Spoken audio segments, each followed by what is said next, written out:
There are approximately 645 athletes at Arroyo High School. Many of these athletes miss part of their fifth and all of their sixth period at least once or twice a week. So why is this a problem? Leaving class early for sports games negatively impacts the academics and psychological minds of these athletes.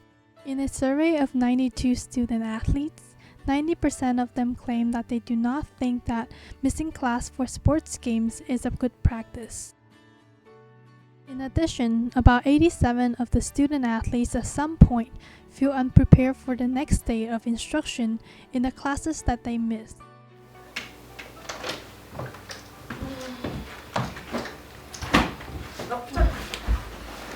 Dude, Shelly, we have to do our homework. Come on, we have so much to do.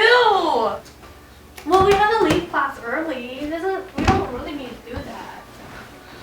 Well, it's not our choice. We're not allowed to drive ourselves or anything. And we don't dictate what the bus schedule is. Fine. As a result, 89% of the student athletes feel stressed about missing classes and having to make up the classwork. There's so much to do. And so much to make up. Why? Why do we have to miss 5th and 6th period? I don't even know what they talk about in AP English.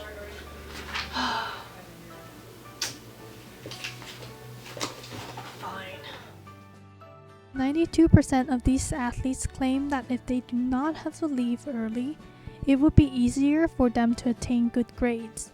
This makes sense because they receive instructional lessons from the teachers, participate in class discussions, and overall feel less stressed. I should probably check my grades to see if they're changed.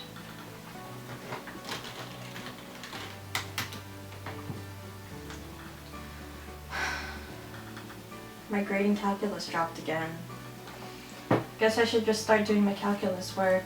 Wait, I don't know what they did for class and for notes.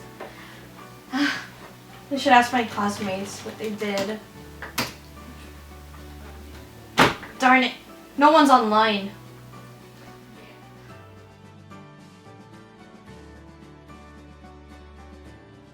I don't like them leaving the class for athletics. I don't like it at all. I've had 6th period honors anatomy. Kids miss it 2 times a week. And so I don't think it's a good practice. I absolutely hate it. I specifically asked not to have my advanced placement class 6th period because I had it 6th period a couple of years ago and the scores on the AP test went way down. When they're not here, the grade drops. They missed the class, the participation, all the activity that was going on in the class. So not only does it affect the kids who are leaving, it affects the kids who are left. As a group project, and it's going to affect a group. In lab, it affects their partner. So anytime they have to work with anyone, it's going to impact. So what caused this problem? The reason why students have to leave so early, I know the answer. Buses.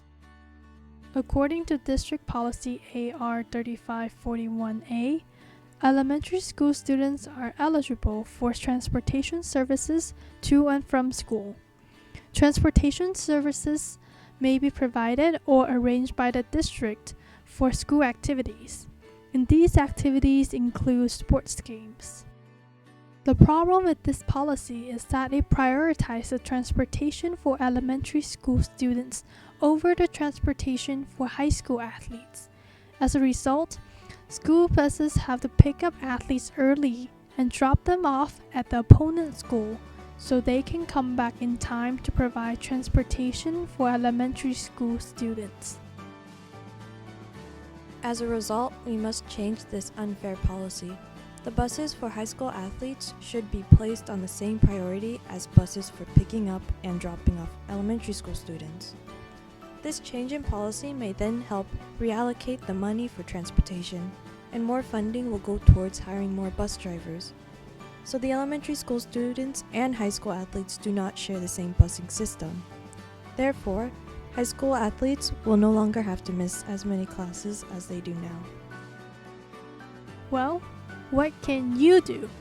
Students, please tell your friends and family about this issue.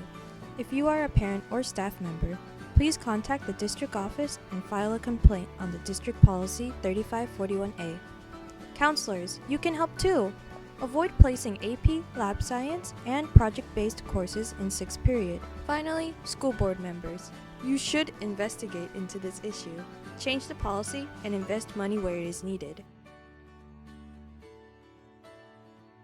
At the end of the day, our job is to provide education for our students. And so if it's going to cost some money to allow kids to stay in class, we're not talking once a month, we're talking twice a week. If it's going to allow them to stay in class twice a week and be part of the educational process, then we need to spend that money.